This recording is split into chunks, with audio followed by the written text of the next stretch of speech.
Deixa eu fazer uma pergunta aqui. Alguém aqui já passou por uma situação assim de ficar preso dentro de um elevador, numa porta giratória de um banco? Uma situação assim que você ficou enclausurado ali e não conseguiu sair? Quantos aqui já? Como é que é? Como é que é essa situação? É difícil ou não é? Fica ou não fica? Pois é, irmãos, a sensação ela é realmente desesperadora às vezes, né? Mas eu percebo que nós estamos cercados de situações que podem nos aprisionar. Algumas dessas prisões, elas podem ser prisões físicas. Por exemplo, você pode ter medo da violência e cria lá dentro da sua casa uma fortaleza, né? Coloca lá prisão. Mas essa prisão também, ela pode ser uma prisão espiritual ou pode ser uma prisão emocional.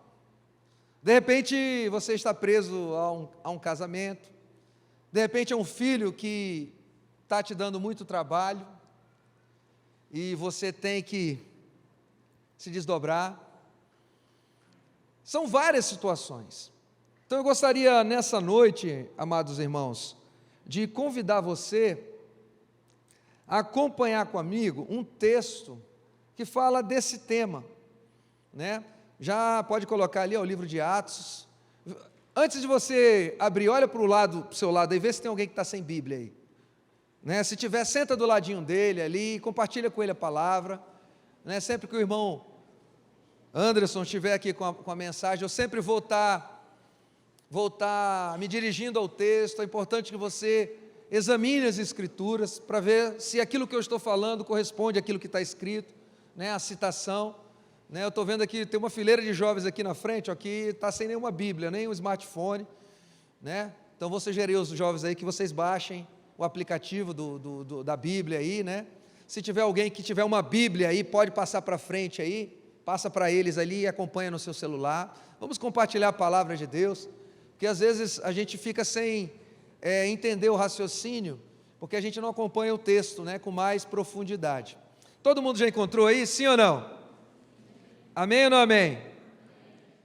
Glória a Deus, né? Vamos ler aí o livro de Atos dos Apóstolos, né? A leitura é um pouquinho extensa. Se eu parar, você completa a palavra seguinte, amém? Então vamos ali, acompanhe comigo. De repente a sua tradução ou a sua versão tem algumas palavras que são diferentes, mas a essência do texto, da mensagem é a mesma. Acompanhe comigo a leitura, nós vamos tentar ler bem devagar, é um pouquinho extensa, mas eu creio que você vai entender o que eu quero dizer. Diz assim a palavra de Deus a partir do versículo 16. Aconteceu que indo nós para o lugar de oração, nos saiu ao encontro uma jovem possessa de espírito adivinhador, a qual adivinhando dava grande lucro aos seus senhores. Seguindo a Paulo e a nós, clamava, dizendo: estes homens são servos do Deus Altíssimo e vos anunciam o caminho da salvação. E isto se repetia por muitos dias. Então Paulo, já indignado, voltando-se, disse ao Espírito: em nome de Jesus Cristo eu te mando, retira-te dela. E ele, na mesma hora, 19, vendo os seus senhores que lhes desfizera a esperança do lucro, agarrando em Paulo e Silas, o arrastaram para a praça, à presença das autoridades, e levando-os aos pretores, alguma versão magistrados, disseram: estes homens, sendo judeus, perturbam a nossa cidade, propagando costumes que não podemos receber nem praticar, porque somos romanos. Levantou-se a multidão, unida contra eles, e os pretores, rasgando-lhe as vestes, mandaram açoitá-los com varas. E, depois de lhes darem muitos açoutes, os lançaram no cárcere, ordenando ao carcereiro que os guardasse com toda segurança. Este, recebendo tal ordem, levou-os para o cárcere interior e lhes prendeu os pés no tronco. Por volta da meia-noite, Paulo e Silas oravam e cantavam louvores e os demais companheiros de prisão escutavam. De repente sobreveio o tamanho que sacudiu os alicerces da prisão. Abriram-se todas as portas e soltaram-se as cadeias de todos. 27. O carcereiro despertou do sono e, vendo abertas as portas do cárcere, puxando da espada, ia suicidar-se, supondo que os presos tivessem fugido. Mas Paulo bradou em alta voz: não te faças nenhum mal, que todos aqui estamos. Então o carcereiro, tendo pedido uma luz, entrou precipitadamente e, trêmulo, prostrou-se diante de Paulo e Silas. Depois, trazendo-os para fora, disse: senhores, perguntou o carcereiro, que devo fazer para que seja salvo? Responderam-lhe: crê no Senhor Jesus e serás salvo tu e a tua. E lhe pregaram a palavra de Deus e a todos os de sua casa. Naquela mesma hora da noite, cuidando deles, lavou-lhes os vergões dos açoutes. A seguir foi ele batizado e todos os seus. Então, levando-os para sua própria casa, lhes pôs à mesa e, com todos os seus, manifestava grande alegria por terem crido em... Curva a sua cabeça, vamos orar. Pai, nós estamos aqui, Senhor. Queremos ouvir a Tua palavra. Queremos ser tocados, ministrados. Fala conosco, Pai. Nós queremos sair diferentes do que entramos. Por isso, Pai, nós colocamos, Pai, a Tua palavra no nosso coração. Espírito de Deus, trabalha, opera. Nós queremos verdadeiramente ser capacitados a realizar a obra que só Tu podes fazer em nossas vidas. É o que nós te pedimos e desde já te agradecemos. Em nome de Jesus. Coloca aí o tema aí da mensagem. Como é que está escrito lá, irmãos? Vamos no 3. 3. Glória a Deus. Quantos prisioneiros de Cristo nós temos aqui? Ninguém. Jesus amado. Eu vou fazer a pergunta, vou fingir que eu não vi, né? Quantos prisioneiros de Cristo nós temos aqui? Ainda tem gente que ainda... Amém. Não feche a Bíblia, tá, irmão? Fique com as Escrituras abertas, tá? Nós vamos... na medida que eu for avançando aqui, eu posso pedir para você ler comigo, né, algum versículo aí, você acompanha aí comigo. Para que você entenda, o livro de Atos é Atos dos Apóstolos.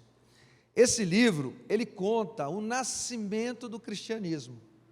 E ele conta especialmente, né,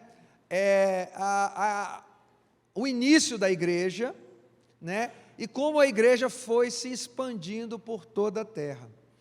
Ele foi escrito por Lucas, que também tem o Evangelho de Lucas, né, que também escreveu o mesmo Evangelho. E Lucas era um médico que a Bíblia o chama de gentil. Gentil é todo aquele que não é judeu. Então, para o judeu, todo aquele que não é judeu é um gentil. Em outras palavras, um estrangeiro, né?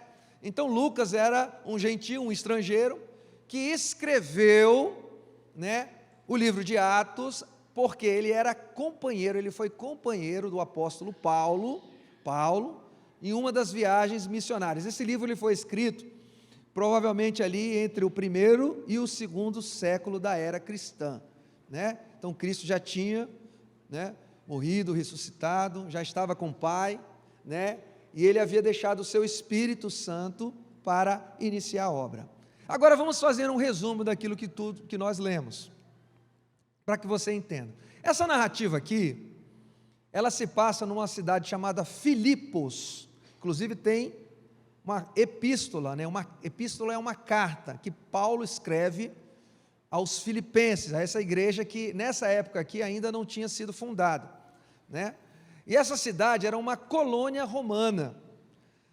ali onde ficavam muitos romanos, ali era um centro político, né, e uma cidade estratégica que ela ficava entre o Ocidente e o Oriente, né? Essa cidade de Filipos, ela fica ali na região da Macedônia, né? Grécia, para que você entenda bem, Grécia, tá? E o que acontece ali? Paulo e Silas, juntamente com Lucas, que é o escritor, e Timóteo, que é um outro discípulo, eles param nessa cidade, na cidade de Filipos, permanecem ali alguns dias, né? E ali diz o texto que nós lemos, que eles iam diariamente ao local de oração. Eles descobriram ali na margem do rio, se a gente voltar ali no 13, no 14 e no 15, eu não vou pedir para você, que eles falam que eles iam no local onde eles faziam orações diariamente, né? E ali eles eram seguidos por quem? Por uma mulher, né, que era possessa de um espírito adivinhador, né? Era uma mulher que fazia o quê? Revelações. É uma mulher que tinha um espírito que operava nela e que fazia predições do futuro, né? E isso a Bíblia chama desses espíritos, vocês sabem qual é o nome que a Bíblia chama? Demônios. A Bíblia chama isso de demônios, né? Então, essa mulher, ela operava por intermédio desses espíritos, né? A Bíblia chama também ela de feiticeira ou necromante, que é a mesma coisa, como se fosse uma espécie de bruxa, né? E ali ela incomodava, ela ia atrás de Paulo, de Silas, e quando eles se dirigiam toda vez ao local de oração, né? Só que numa dessas, o texto diz que Paulo fica perturbado, ou fica indignado, ou fica irritado com relação, dependendo da versão, e ele, em nome de Jesus, faz o quê? O que ele faz, irmãos? Ele expulsa, ele faz o que a gente chama de exorcismo. Ele expulsa aquele espírito daquela mulher, ela fica liberta daquela possessão. Automaticamente, as pessoas que lucravam com aquela atividade dela na cidade ficam revoltados e vão até os pretores, que são juízes ou magistrados de alta patente, e fazem uma denúncia formal contra Paulo e Silas. O texto não fala porque que o Lucas, que é quem escreve, e Timóteo não foram presos, mas a verdade é que Paulo e Silas foram levados aos magistrados, aos pretores. Ali eles são açoitados e lançados aonde? Na prisão. Todo mundo entendeu? Amém ou não amém? Amém ou não amém? E ali diz o texto que à meia-noite, o que Paulo e Silas faziam? Oravam e entoavam cânticos a quem? A Deus. E aí o que acontece? O que acontece? Vem o quê? Vem um fenômeno da natureza, um terremoto. E abala as estruturas daquela prisão, e ali as cadeias se abrem, e aí o carcereiro fica preocupado, porque no escuro ele não vê se todos os prisioneiros fugiram, e ele puxa a sua espada para se suicidar, porque pela lei romana, todo guarda que permitisse a fuga dos seus encarcerados, aqueles que estavam presos sob a sua custódia, eles pagavam com a própria vida.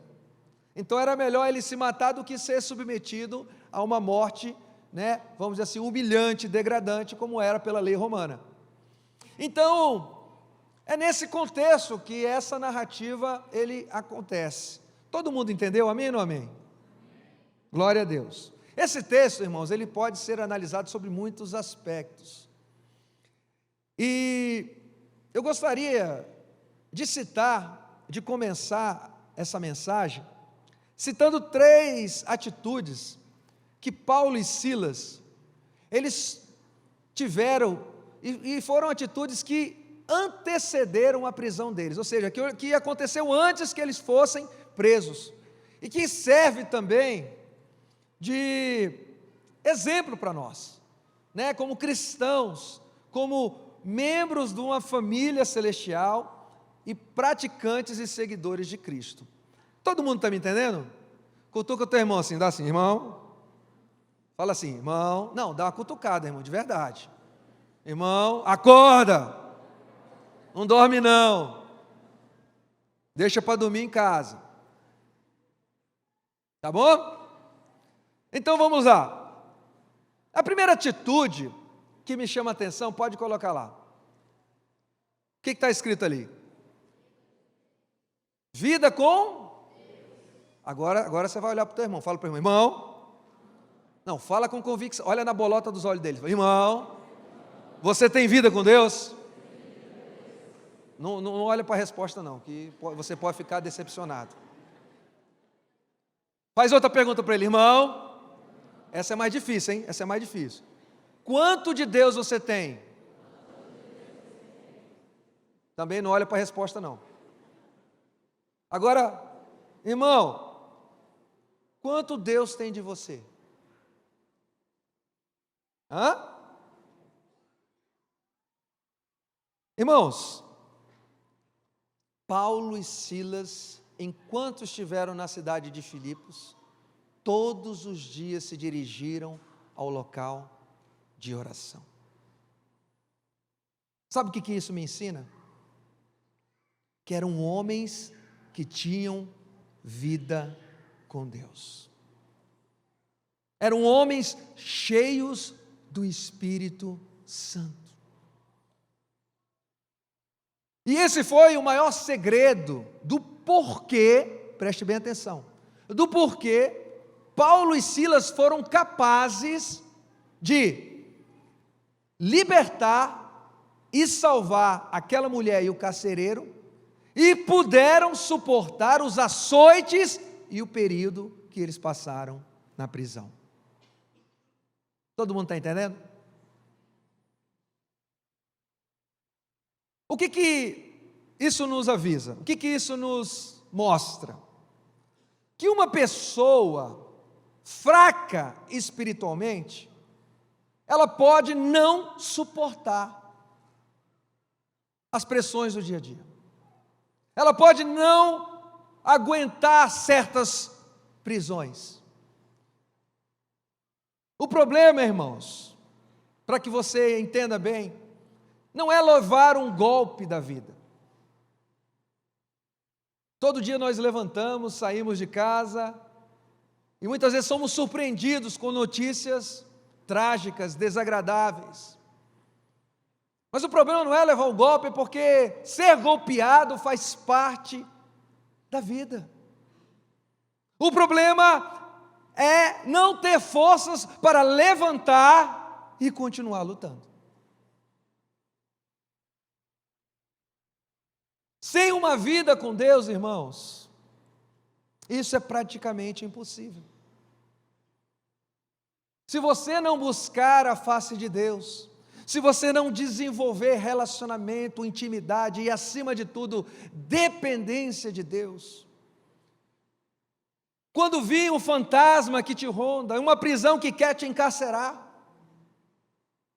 você vai estar fortalecido, tanto para não entrar nela, quanto se entrar, sair dela. Pastor Hernandes Dias Lopes, ele diz o seguinte, olha, muita oração, muito poder.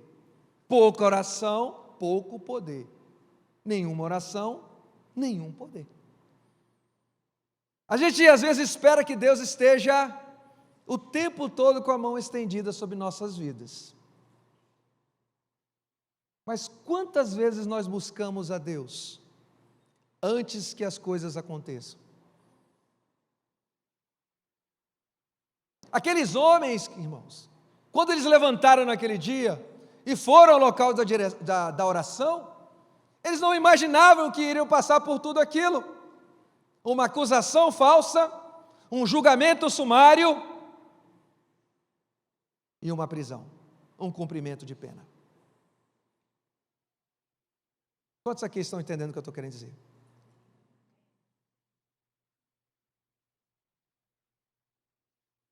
Você conhece pessoas que, na hora que bateu a dificuldade, abandonaram a Deus? Quantas pessoas que eram para estar aqui e não estão? Porque um dia sucumbiram. Declararam com sua boca que serviam o Senhor, mas foram aprisionados, foram acorrentados, foram golpeados. Mas como não estavam bem, e aí eu falo espiritualmente, se entregaram, desistiram, se apostataram. É igual musculação, irmãos. A pessoa vai para a academia para o quê?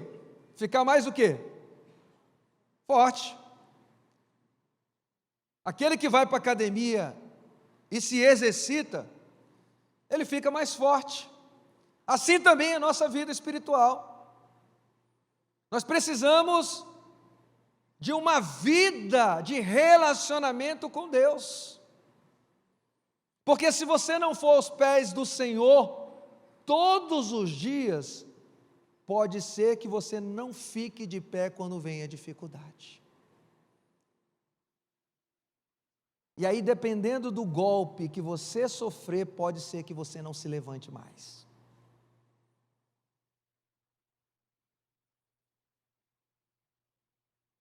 Não dá, irmãos, para se dizer cristãos e ignorar que a vida do crente se alicerça em 3 pilares: oração, jejum e leitura da palavra. Essas disciplinas espirituais, elas têm que ser regularmente praticadas em nossas vidas. Quando a gente olha a história de Paulo e Silas, irmãos, o que é você estar adorando e orando a Deus à meia-noite, encarcerado, e diz ali as escrituras que eles estavam aprisionados no tronco dentro do cárcere? Que homens são esses? Que foram acusados de fazer algo que era bom, mas que não se importaram de estar ali, porque o foco deles não era aquela realidade, mas os olhos deles estavam no céu.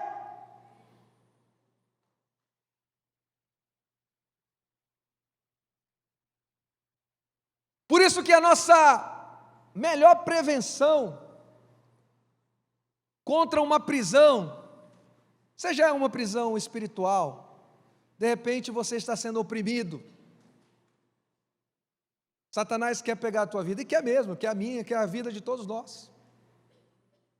Ele quer nos tragar, quer nos dominar, mas de repente você está vivendo um cativeiro, uma prisão emocional. Você passou por um divórcio, perdeu um ente querido, faliu, e está ali abatido, prostrado. Mas eu te digo que a melhor prevenção contra uma prisão é a presença de Deus em nossas vidas, irmãos. Por isso que o que vai te manter de pé é o quanto você tem de Deus.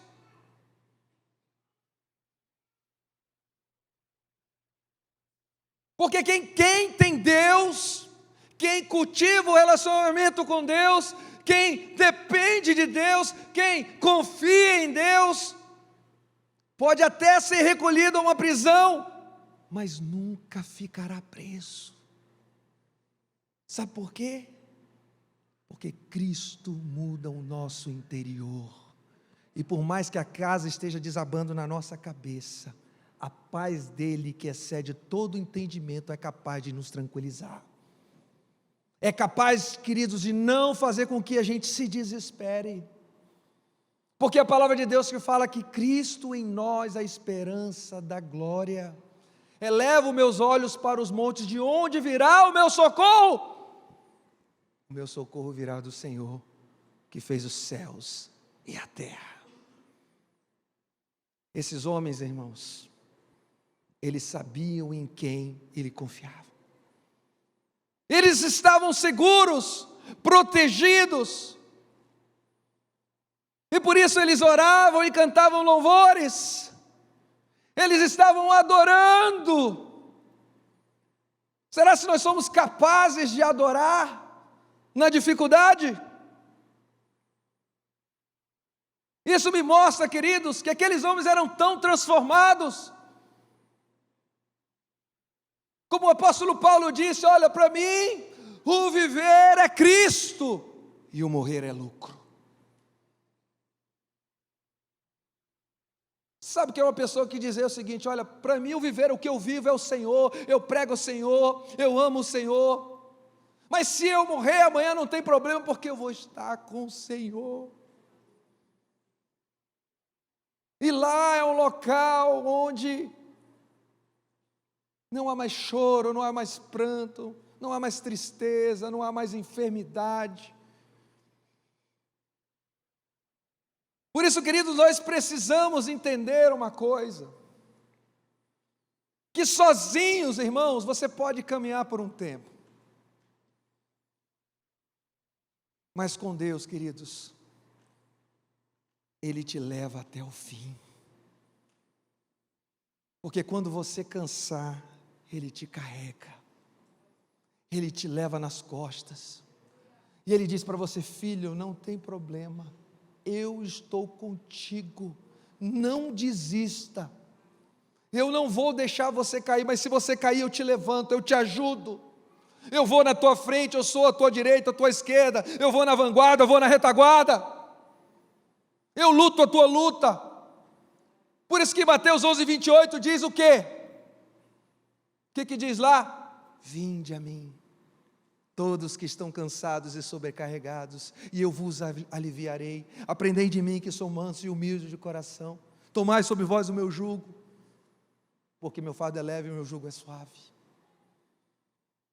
E muitas vezes nós estamos querendo tirar essas prisões, essas cadeias sozinhos, mas isso não é possível, porque a gente pode sair de uma prisão e entrar noutra.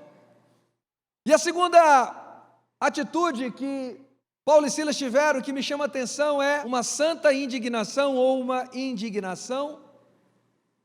Olha lá no telão, irmãos, o que fala lá? No 3, 1, 2, 3. Essa segunda atitude me chama muita atenção, porque não basta ficar cheio de Deus, não basta, porque senão nós vamos ficar o quê? Obesos espirituais. Você conhece um obeso? Uma pessoa que está acima do peso. Se você perguntar, está acima do peso faz mal? Todo mundo, sim. E abaixo do peso também faz mal? Sim. Então obesidade é algo ruim. Nós precisamos compartilhar aquilo que nós temos recebido de Deus, amém? Amém ou não amém? Você tem compartilhado o amor de Deus? Você tem anunciado a Cristo? Você tem sido o agente que leva luz para esse mundo e tem feito a diferença onde você tem colocado a planta dos seus pés? Aqueles homens, eles se indignaram. Olha aí, acompanhe comigo no texto, versículo 18 diz o seguinte: isso se repetia por muitos dias, então Paulo já, o que diz aí? Paulo já o quê? Perturbado, indignado ou irritado. Mas no original grego, é o ato de se voltar. Alguém que está perseguindo você, ou está acompanhando você, e você se volta para ela. Então essa palavra ela foi traduzida no português por indignado, perturbado ou irritado. Mas eu acho que a palavra mais que se encaixa aí é indignação. Ele se indignou com aquela situação espiritual daquela mulher, tanto que ele colocou um ponto final. Acabou a história de sofrimento daquela mulher. Ali ela foi liberta da opressão maligna, da possessão maligna. Eles poderiam, irmãos, ter ficado indiferentes àquela realidade. Quando ela gritava lá: olha, esses daí são os filhos do Deus Altíssimo que anunciam o reino de Deus. Eles poderiam ter fingido que não era com eles e ignorado. Mas o que eles fizeram? O que Paulo fez? Se voltou para aquela mulher e disse: em nome de Jesus, sai. Quantas situações, irmãos, ao nosso redor não são capazes de gerar indignação no nosso coração? Quantas? Às vezes tem uma pessoa que pede comida na tua rua e isso não te comove. Às vezes é uma família passando necessidade e isso não te comove. Aí eu te pergunto, será se você tem as marcas de Cristo? Será se nós somos verdadeiramente cristãos? Declaramos com a nossa boca que servimos a Deus, mas quando nós devemos ser Cristo aqui para que as pessoas possam vê-lo em nós, nós não agimos como Ele agiria? Eu me recordo uma vez que eu estava ali em Ouro Preto do Oeste, cidade de Ouro Preto do Oeste, e fui para uma competição, eu era jovem ainda, 18, 19 anos. Eu lembro que a gente estava na praça principal ali, nós fazendo um lanche, e era um domingo e tinha acabado de chover, e daqui a pouco chega um senhor num cavalo, e o cavalo estava andando bem devagar, e ele vinha chicoteando esse cavalo, até que um momento, esse cavalo se cansa e cai com ele em cima. E aí ele não satisfeito, ele sai e começa a chicotear o cavalo. Aí naquela hora, irmãos, eu confesso para vocês, me subiu uma ira. Eu não era ainda do Senhor, mas eu lembro desse episódio. E ele chicoteava e o cavalo, chegou um momento que o cavalo nem gritava mais. E aí eu corri na lanchonete e falei, chama a polícia, o que está acontecendo? E as pessoas se comportaram com indiferença. E aí, até que eu não lembro se foi o dono da lanchonete ou o vizinho que chegou ali e falou, não, isso não é a primeira vez que acontece. Eu falei, mas por que não chama a polícia? Porque ele é um homem influente. Sabe, irmãos, tem situações que precisam tirar a gente do sério. E como cristãos, nós não precisamos aceitar a condição das pessoas que nos cercam, a condição social e espiritual. Por isso que um verdadeiro cristão se recusa a ver alguém no estado de degradação moral e espiritual, sem oferecer ajuda. Nós temos que ajudar, irmãos.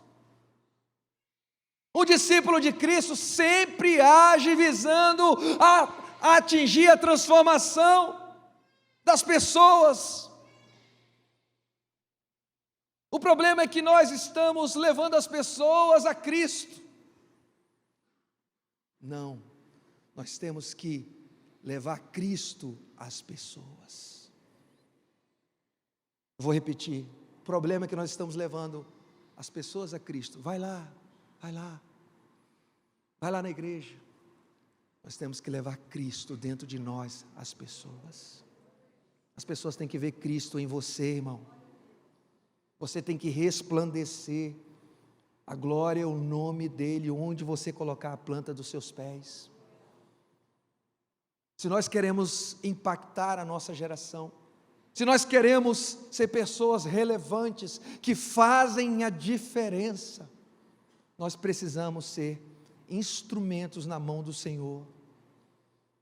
Não ficar apenas com cara de paisagem e postar no Facebook, no Instagram que eu sou cristão, que eu sou evangélico.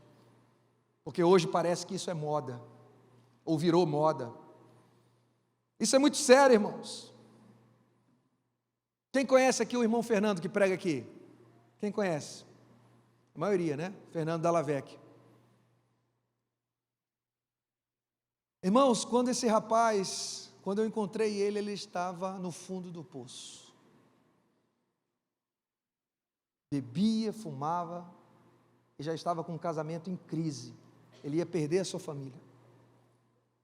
E aquilo, queridos, me incomodou tanto. Eu falei, não, isso está errado. Não. Aquela situação, ela era inaceitável para mim.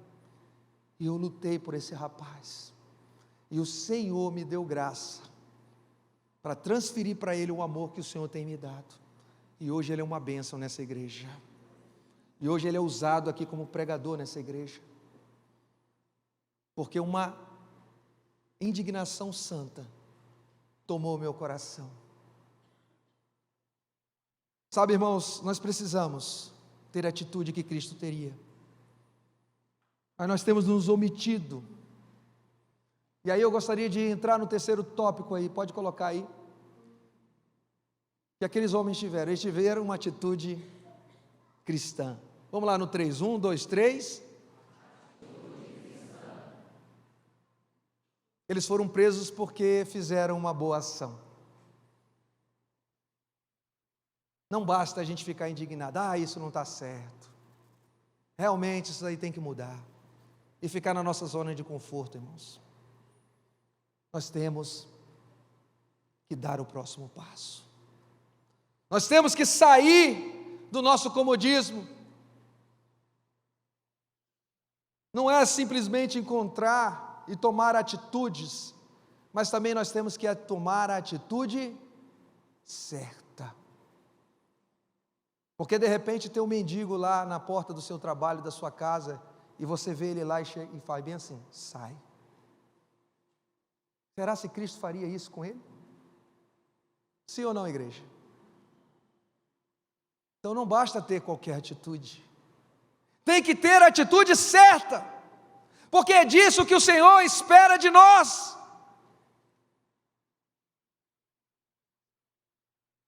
Nós temos, queridos, que fazer a diferença nessa geração, e somente alguém cheio de Deus, somente alguém que se indigna por dentro com a realidade da cidade, das pessoas, com a sua condição espiritual deplorável, e somente alguém que tem atitude pode fazer a diferença. Augusto Cury, ele diz o seguinte, que toda pessoa que cogita ou que tenta um suicídio, é porque ela está gritando por dentro que ela quer viver, mas ela não consegue. E a única maneira que ela vê para acabar com aquele sofrimento é tirando a sua vida. Então, se ela está gritando para sobreviver, onde é que estamos nós, a igreja de Cristo, a igreja operante nessa geração, que nós temos recebido de Deus, tanto de Deus, o amor de Deus? Eu já falei isso aqui quantas vezes, irmão, está faltando amor no mundo? Sim ou não? Então a maioria já não ouviu. Não está faltando, irmãos. Jesus já morreu por nós, Ele derramou o amor dEle sobre nossas vidas. O problema está no sistema de entrega desse amor. Nós estamos falhando em compartilhar esse amor. Quantos aqui estão entendendo o que eu estou querendo dizer? Tem gente que não está entendendo, mas eu creio que em nome de Jesus, até o final do culto você vai entender. Quantos aqui já tiveram a experiência de ajudar alguém e criar problema para você mesmo? Acontece, né? Às vezes a gente ajuda com as melhores das intenções e aí a gente cria um problema para a gente mesmo. Irmãos, aquele que carrega as marcas de Cristo, as digitais do Senhor, não fica parado vendo as coisas acontecer. Ele age, e ele não se preocupa muito com o que os outros vão pensar, se os outros vão ficar revoltados, se ele vai ser alvo de chacotas, zombarias. Ele não está preocupado com as represálias, ele age conforme a vontade do Senhor.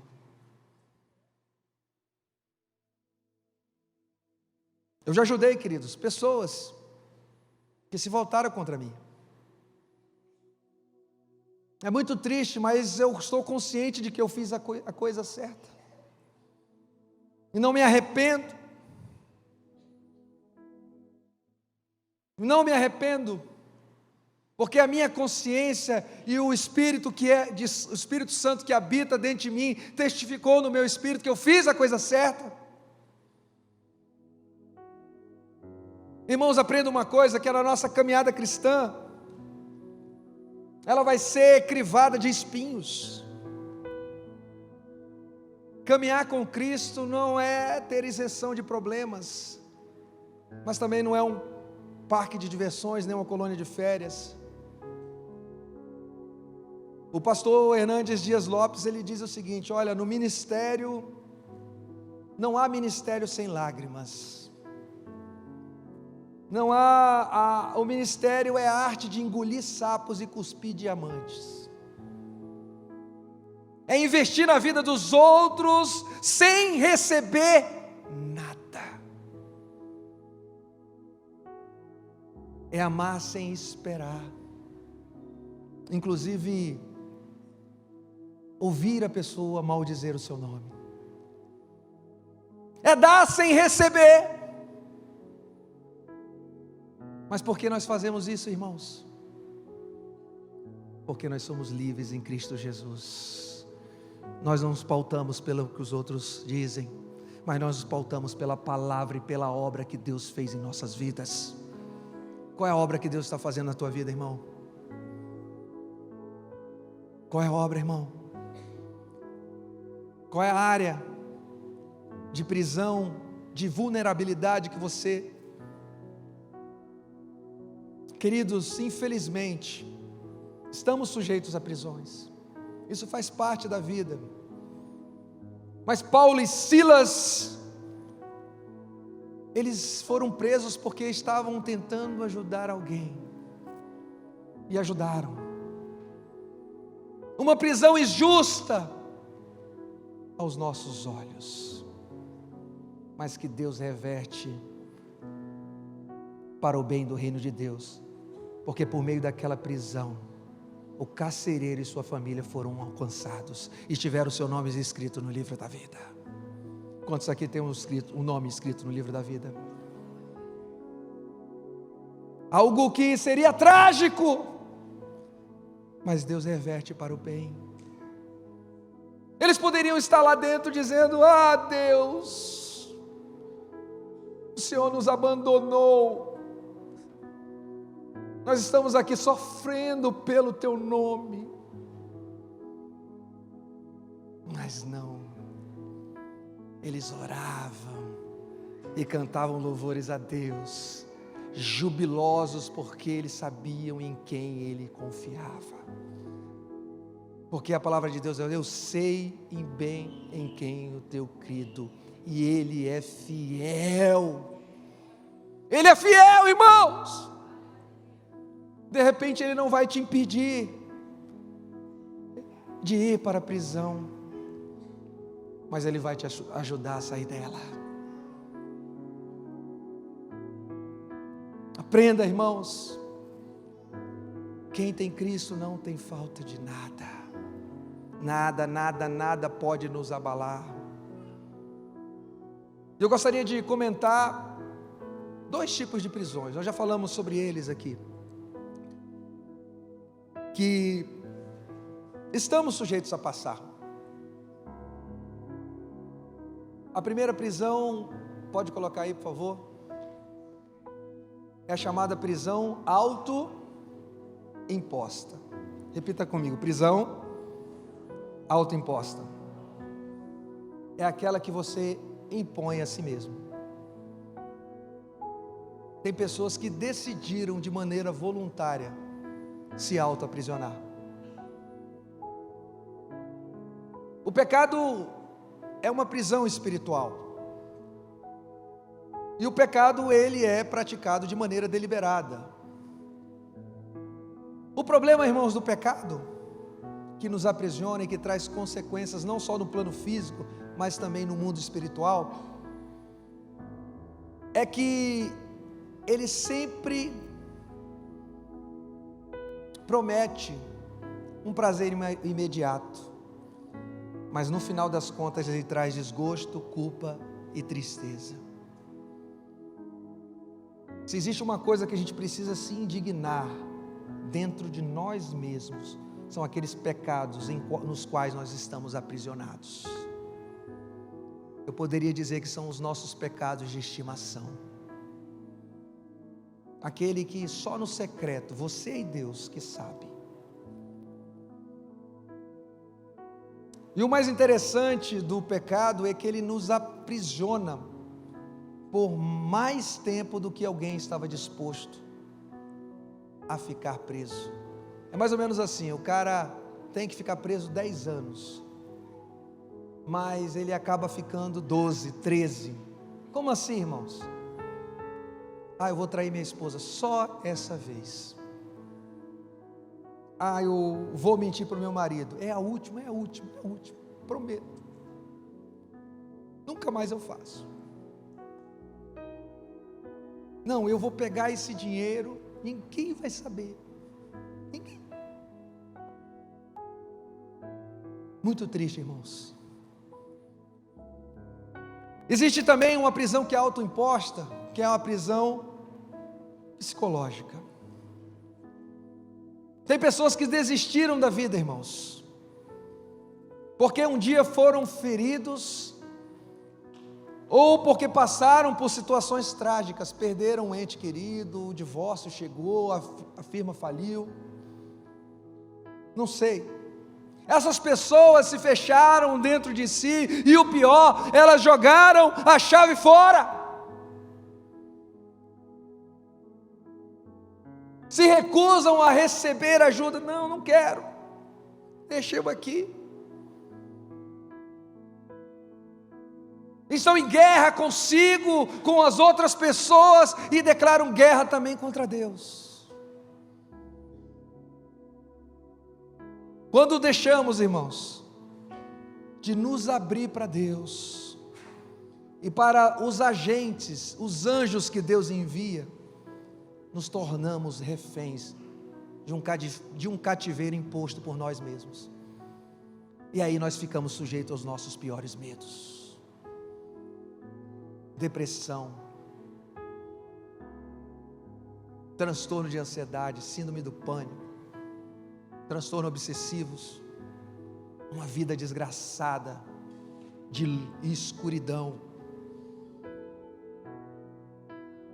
Eu tenho casos, irmão, na minha família, de 2 irmãos que brigaram por causa de um problema de família e passaram anos sem se falar. Tudo por causa de orgulho. A dificuldade de perdoar, irmãos, impede essas pessoas de sair desse aprisionamento. O segredo para abrir a prisão é colocar a chave nas mãos de Jesus. Ele é o nosso libertador. Nele nós somos livres. Por isso que a palavra de Deus diz em João 8:32: e conhecereis a verdade. Quem é a nossa verdade, irmãos? Quem é a nossa verdade, igreja? E conhecereis a verdade vos libertará. E o texto prossegue: pois se o Filho do Homem vos libertar, sereis verdadeiramente livres. Livres do pecado, livres do jugo, livres da condenação, livres das prisões, livre do passado, livre, irmãos. Só esse Deus tem poder para quebrar as cadeias e nos tirar das nossas salas escuras,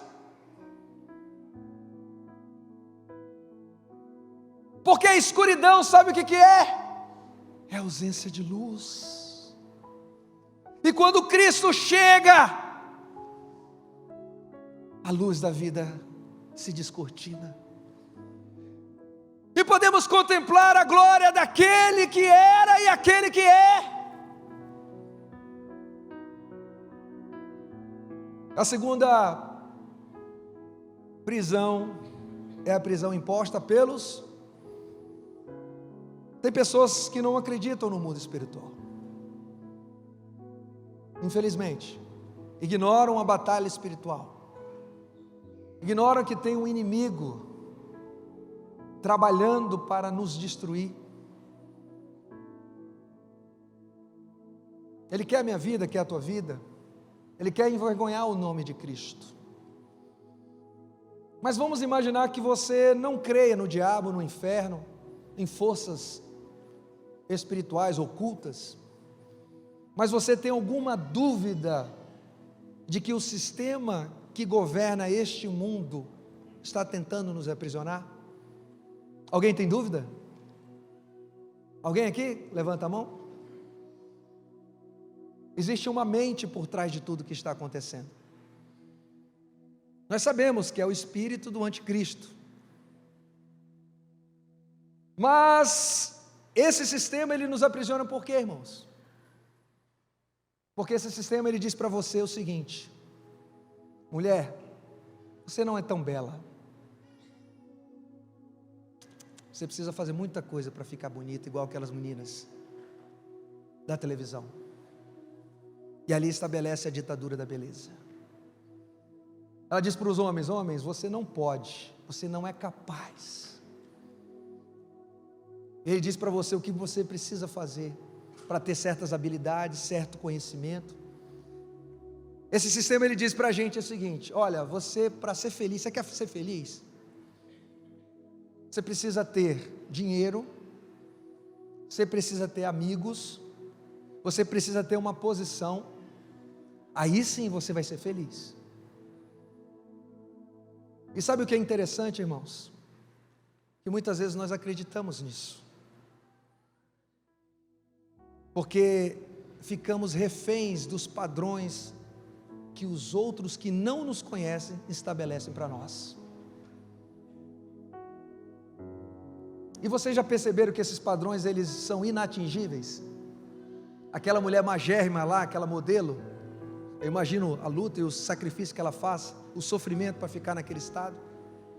Só que quando nós olhamos a obra-prima das mãos de Deus, que são vocês, mulheres, nenhuma mulher se parece com aquela. Mas eles dizem: você tem que ser igual a ela. Não, meus irmãos, desde a fundação do mundo o Senhor nos escolheu, e Ele nos ama da forma como você é. Você é obra-prima das mãos do Senhor, e Ele te ama do jeito que você é. Você não precisa ser diferente daquilo que Ele te fez. Você precisa aceitar o amor dEle, para que você novamente possa ter um significado, ser uma pessoa cheia, e possa lançar fora complexos, possa lançar fora traumas, feridas, que foram construídas, marcadas ao longo da sua vida, e Deus sempre esteve lá.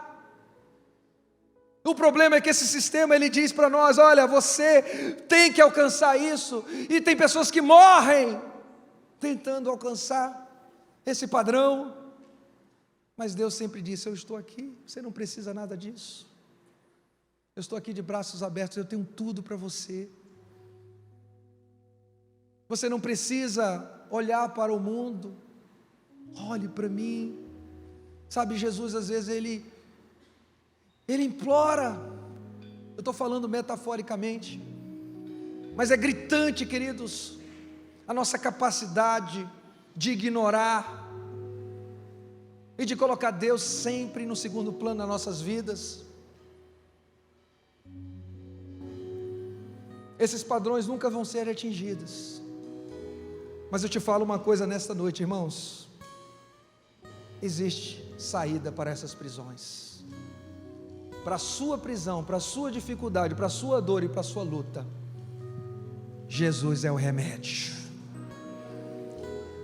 Jesus é o remédio, Jesus é o caminho, Jesus é a porta, Jesus é a vida, Jesus é o pão que desceu do céu, Jesus é o Cordeiro que tira o pecado do mundo, Jesus é o Alfa, Jesus é o Ômega, é aquele que era, aquele que é, maravilhoso, conselheiro, Deus forte, Pai da eternidade, Príncipe da paz. Ele é tudo o que nós precisamos, irmãos. A Ele a glória, a Ele o louvor, a Ele o domínio.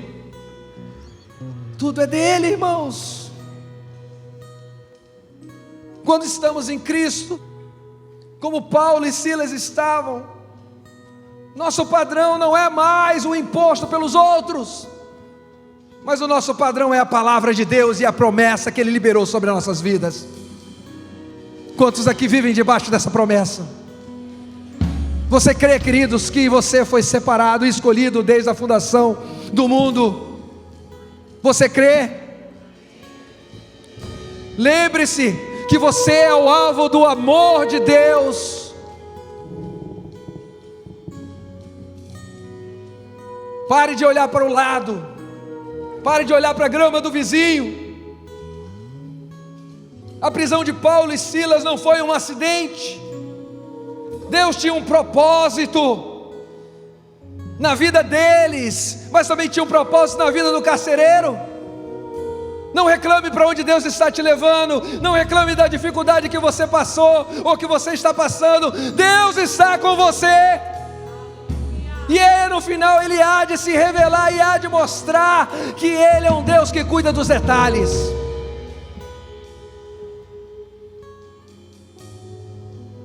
Por isso, queridos, que ocorreu um terremoto.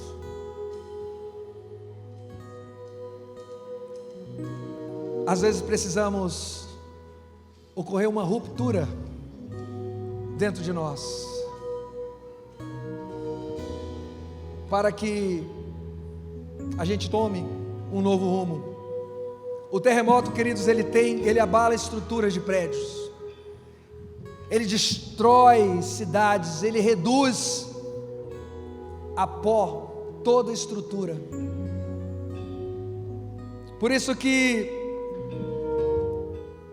Cristo só pode habitar em nossas vidas depois que formos abalados, depois que formos destruídos, depois que formos reduzidos a nada.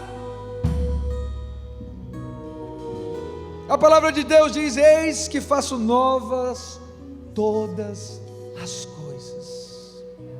O Senhor, Ele quer te fazer de novo. E 2 Coríntios diz: e assim, se alguém está em Cristo, nova criatura é. As coisas velhas se passaram, e eis que tudo se fez novo. Coloque-se de pé neste momento.